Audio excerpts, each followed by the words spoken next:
Radio Tehran, শুরু হচ্ছে বিশ্ব সংবাদ। ইন্নালিল্লাহ। আবারও মধ্যপ্রাচ্যে তৃতীয় বিশ্বযুদ্ধ ছড়িয়ে পড়েছে। দখলদারদের কোনোভাবেই ছাড় দিচ্ছে না ইরান। ইরান এমনভাবে কার্যক্রম চালিয়ে যাচ্ছে যে সবকিছু তছনছ করে দেওয়া হচ্ছে। মধ্যপ্রাচ্য জুড়ে ইহুদিবাদী ইসরায়েলকে চরমভাবে শিক্ষা দিচ্ছে। ইরানের ইসলামী বিপ্লবী গার্ড বাহিনীর সদস্যরা পরিস্থিতি এতটাই জটিল আকার ধারণ করেছে যে সবকিছু তছনছ করে দেওয়া হচ্ছে। ইহুদিবাদীদের যেখানেই পাওয়া যাচ্ছে সেখানেই খতম করছে ইরানের ইসলামী বিপ্লবী গার্ড বাহিনী। পুরোপুরি সবকিছু ধ্বংসস্তূপে পরিণত হয়েছে। আর এরই মাঝে আমাদের হাতে এসে পৌঁছেছে এই যুদ্ধের সর্বশেষ গুরুত্বপূর্ণ সবথেকে তাজা আপডেট সংবাদ আপনাদের জানিয়ে দিব। প্রথমে জানাবো আল জাজিরা বিশ্লেষণ, পারমাণবিক বোমা বানানোর অত্যন্ত কাছে ইরান। ইরান অনেকটা পারমাণবিক বোমা তৈরির কাছাকাছি চলে এসেছে। ইরানের হাতে যে সেন্ট্রিফিউজ রয়েছে সেগুলো মাত্র ৬০ বর্গমিটার জায়গার মধ্যে রেখে পাহাড়ের অভ্যন্তরে রেখে তারা গবেষণা চালিয়ে এই পারমাণবিক অস্ত্র যে কোনো মুহূর্তে তৈরি করতে পারবে। তখন আসলে পরিস্থিতি আরও ভয়াবহ আকার ধারণ করবে। এরপর জানাবো ৩ কারণে যুক্তরাষ্ট্রের সঙ্গে আলোচনায় বসবে না ইরান। যুক্তরাষ্ট্রের সঙ্গে দ্বিতীয় দফা আলোচনার ক্ষেত্রে ৩টি প্রধান বাধা রয়েছে বলে জানিয়েছেন ইরানের প্রেসিডেন্ট মাসুদ পেজেশকিয়ান। তিনি জানিয়েছেন যে আমরা এই ৩টি কারণে মার্কিন যুক্তরাষ্ট্রের সঙ্গে কোনরূপ আলোচনা করতে আগ্রহী নই। তারা আরও জানিয়েছে যে মার্কিন যুক্তরাষ্ট্র যেভাবে অন্যায়ভাবে আমাদের উপর আক্রমণ করেছে এটি আসলে গ্রহণযোগ্য হতে পারে না। পরিস্থিতি অত্যন্ত জটিল আকার ধারণ করেছে। এদিকে জার্মানিতে রেজা পাহলভির উপর রং নিক্ষেপ। জার্মানির রাজধানী বার্লিনে ইরানের নির্বাসিত সাবেক ক্রাউন প্রিন্স রেজা পাহলভির উপর লাল রঙের তরল নিক্ষেপের ঘটনা ঘটেছে। আজ এক সংবাদ সম্মেলন শেষে ভবন থেকে বের হওয়ার সময় তার উপর লাল রঙের তরল ছুঁড়ে মারা হয়। ঘটনাটি জার্মানির ফেডারেল প্রেস কনফারেন্স ভবনের বাইরে ঘটে এবং এই ঘটনায় তিনি চরমভাবে লজ্জিত হয়েছেন। এবারে জানাবো ভারতীয়রা শুধু মুরগির মতো ডিম পাড়ে আর বাচ্চা দেয়। ভারতীয়রা শুধু সন্তান জন্ম দিতেই যুক্তরাষ্ট্রে আসে বললেন ডোনাল্ড ট্রাম্প। অত্যন্ত লজ্জাজনক ঘটনা ঘটিয়ে দিল নরেন্দ্র মোদীর বিরুদ্ধে ট্রাম্প। এবার ভারতীয়দের নিয়ে কটাক্ষ করেছে মার্কিন যুক্তরাষ্ট্রের প্রেসিডেন্ট ডোনাল্ড ট্রাম্প। তবে এই নরেন্দ্র মোদী ট্রাম্পকে তিনি বন্ধু হিসেবে পরিচয় করিয়ে দিয়েছিলেন এবং তিনি নিজেকে ট্রাম্পের অত্যন্ত ঘনিষ্ঠ বন্ধু হিসেবে দাবি করলেও আসলে সবকিছু এখন নরেন্দ্র মোদীর ধুতি খুলে দিচ্ছে ট্রাম্প। এবং সর্বশেষ জানাবো শুধু গ্রাম নয় ঢাকাতেও হবে লোডশেডিং, সংসদে বিদ্যুৎ প্রতিমন্ত্রী। আজ ৩,০০০ মেগাওয়াট বিদ্যুতের ঘাটতির আশঙ্কা বাড়তে পারে। লোডশেডিং জ্বালানি সংকটের কারণে আজ দেশে ৩,০০০ মেগাওয়াট বিদ্যুতের ঘাটতি হতে পারে বলে জানিয়েছে বিদ্যুৎ জ্বালানি ও খনিজ সম্পদ মন্ত্রণালয়। এতে লোডশেডিং বাড়ার আশঙ্কা রয়েছে বলে জানিয়েছে বিদ্যুৎ জ্বালানি ও খনিজ সম্পদ মন্ত্রণালয়। আজ মন্ত্রণালয় সভাকক্ষে বিদ্যুৎ বিভাগ আয়োজিত সংবাদ সম্মেলনে এই তথ্য নিশ্চিত করা হয়েছে। প্রিয় দর্শক, এতক্ষণ শুনছিলেন সংবাদ শিরোনাম, এবারে বিস্তারিত।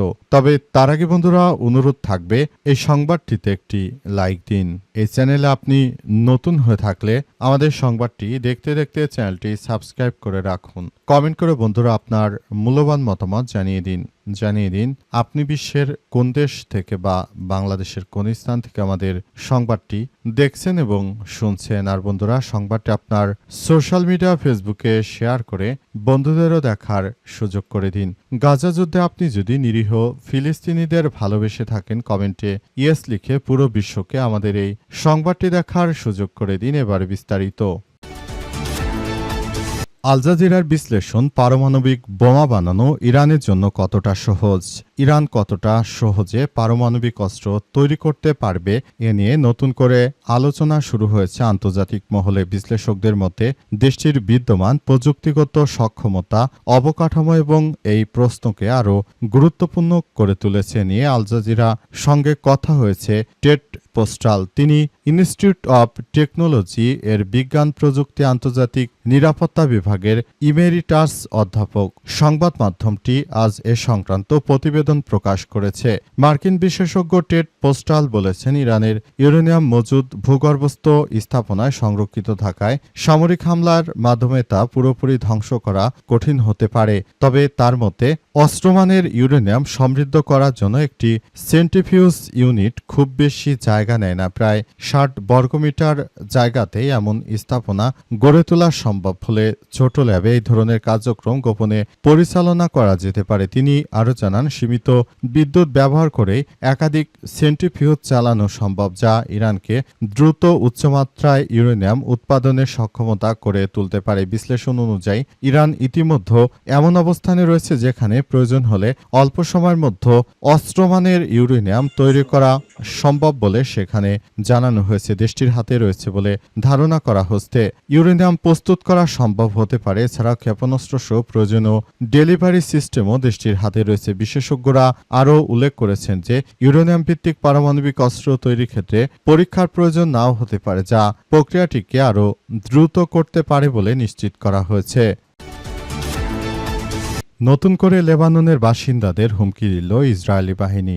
ইসরায়েলের বাহিনীর পক্ষ থেকে দক্ষিণ লেবাননের বাসিন্দাদের উদ্দেশ্যে নতুন করে হুমকি দেওয়া হয়েছে। দেশটির সামরিক বাহিনীর এক মুখপাত্র জানিয়েছেন, সেনারা এখনও দক্ষিণ লেবাননে তাদের অবস্থান বজায় রেখেছে। আজ আল জাজিরার প্রতিবেদনে এই তথ্য নিশ্চিত করা হয়েছে। সামাজিক যোগাযোগ মাধ্যম প্ল্যাটফর্ম এক্সে প্রকাশিত একটি মানচিত্রে ওই মুখপাত্র স্থানীয় বাসিন্দাদের নির্দিষ্ট কিছু গ্রামের দক্ষিণে বা আশপাশের এলাকায় যাতায়াত না করার নির্দেশনা দিয়েছেন। তিনি আরও জানান, লিতানি নদী এলাকা, ওয়াদি আল সালহানি এবং আল সালুকি অঞ্চলের কাছাকাছি যা সম্পূর্ণ নিষিদ্ধ। ওই সতর্কবার্তায় দক্ষিণ লেবাননের বাসিন্দাদের মধ্যে নতুন করে উদ্বেগ তৈরি হয়েছে। পরিস্থিতি ক্রমেই উত্তেজনাপূর্ণ হয়েছে বলে ধারণা করা হচ্ছে। এদিকে চলমান যুদ্ধবিরতির মধ্যে লেবাননের দক্ষিণ অঞ্চলে ইসরায়েলের বিমান ও ড্রোন হামলায় এক সাংবাদিক সহ অন্তত ৫ জন নিহত হয়েছে। লেবাননের রাষ্ট্রীয় সংবাদ সংস্থা এনএনএ ২৩ এপ্রিল প্রকাশিত এক প্রতিবেদনে জানিয়েছে যে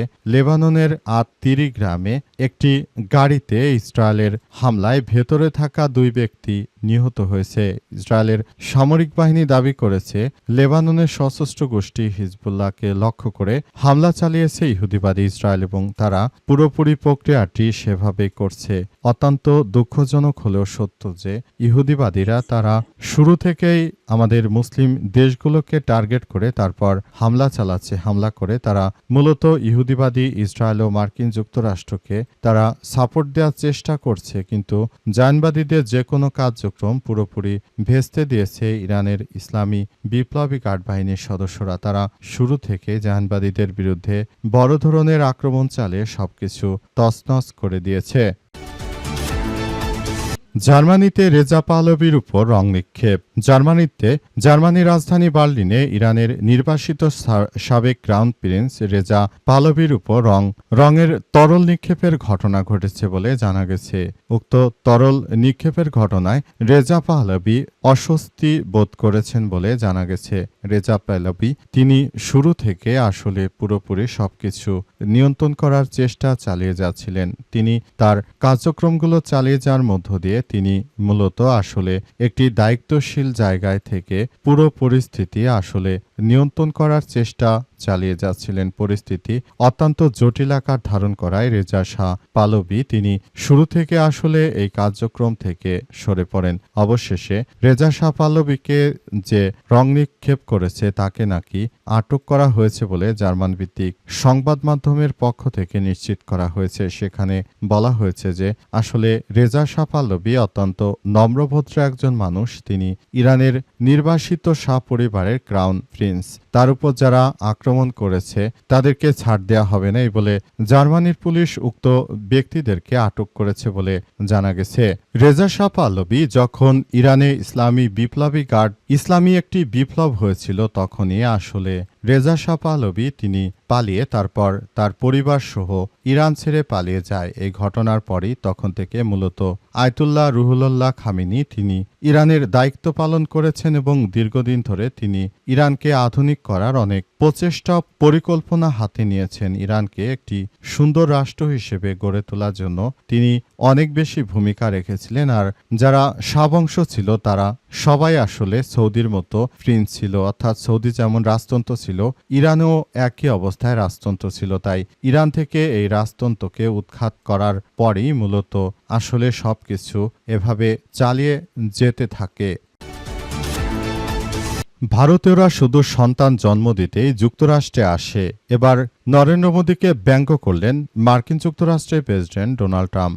মার্কিন যুক্তরাষ্ট্রের প্রেসিডেন্ট ডোনাল্ড ট্রাম্প তিনি সরাসরি এবার আসলে এমন কিছু কথা জানিয়েছেন যে কথা শুনে আসলে সবাই হতচকিত হয়ে পড়েছে। এবার তিনি শুধুমাত্র ইরান নয় বরং ভারতকেও নিয়ে নানা কটূক্তিমূলক কথাবার্তা বলেছেন। সেখানে তিনি জানিয়েছেন যে ভারতের যারা রয়েছে তারা মার্কিন যুক্তরাষ্ট্রে আসে শুধুমাত্র ভারত থেকে বাচ্চা পেটে নিয়ে তারপর মার্কিন যুক্তরাষ্ট্রে এসে তারা বাচ্চা জন্ম দিতে আসে। অর্থাৎ তাদের উদ্দেশ্য হচ্ছে যাতে করে তাদের বাচ্চারা বিভিন্ন সুযোগ সুবিধা পায় আমেরিকার কাছ থেকে। কারণে মূলত এই ধরনের কার্যক্রম তারা করে বলে এমন কথাই নিশ্চিত করা হয়েছে। নরেন্দ্র মোদীকে কটাক্ষ করে মূলত এই কথা জানিয়েছে মার্কিন যুক্তরাষ্ট্রের প্রেসিডেন্ট ডোনাল্ড ট্রাম্প। তিনি শুরু থেকে আসলে কথাগুলো বলে আসছিলেন এবং অবশেষে এই কথাগুলো বলার মধ্য দিয়ে তিনি এবার ভারতের কুখ্যাত সন্ত্রাসী নরেন্দ্র মোদীকে খোঁচা দিয়েছেন এবং তিনি দেখিয়ে দিলেন যে ভারত একটি হিন্দুত্ববাদী রাষ্ট্র। তারা শুধু নিজেদের স্বার্থ ছাড়া আর কোনো কিছুই করে না। যেমন বাংলাদেশে ভারতীয়রা বাংলাদেশের বিরুদ্ধে হিন্দুত্ববাদীরা বিভিন্ন উস্কানিমূলক কার্যক্রম ছড়িয়ে বেড়ায়, তেমনি আমেরিকাও তারা শুধুমাত্র তাদের স্বার্থ হাসিল করার জন্য যায়। এ অবস্থায় আসলে কোনো কিছুই আর করা যাচ্ছে না।